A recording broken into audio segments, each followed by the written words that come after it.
Not him. 3 years ago, I was hospitalized in S Prefecture due to a kidney stone. On the first day of my stay, I managed to rest during the day, but by nightfall, the pain became excruciating. It was already past visiting hours, and although I thought about pressing the nurse call button, I felt like I could endure it somehow. Sometimes, the pain from the stone subsides suddenly as it moves downward. As I struggled, drenched in cold sweat for about an hour, the door to the large shared room opened. There had been no movement from any other patients during that time. I figured it must be the nurse on her rounds, and I'd ask for some painkillers, I thought. Then, I heard a man's quiet voice mutter, "Not him," along with the sound of slippers shuffling across the floor.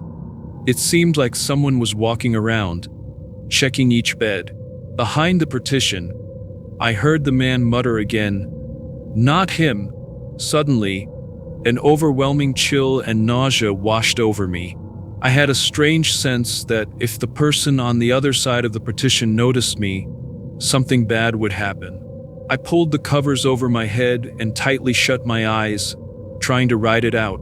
Being a new patient, I didn't dare ask my roommates about what had happened that night.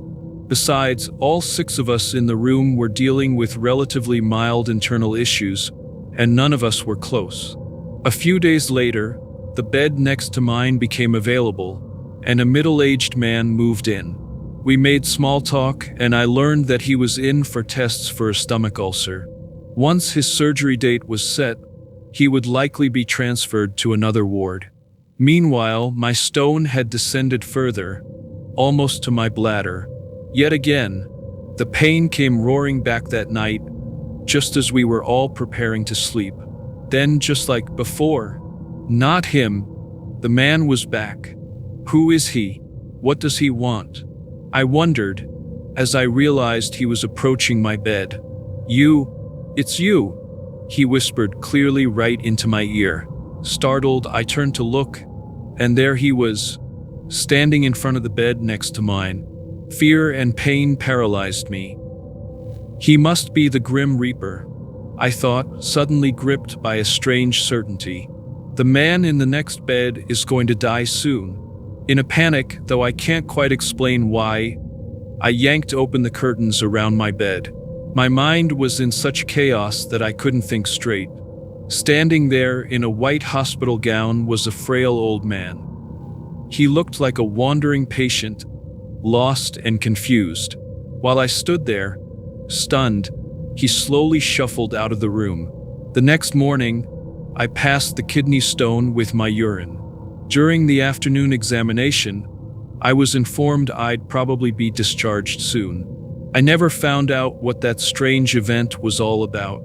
If an elderly patient had been wandering around the hospital late at night, surely there would have been some gossip among the nurses or other patients, but no one had heard a thing. It was a random impulse that led me to wander through the hospital halls later that day.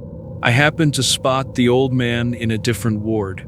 He had been moved, bed and all, to a private room from the ICU. It seemed that his life was no longer in danger. He appeared mostly unconscious, his body terribly emaciated, but his cheeks still had a faint pink color.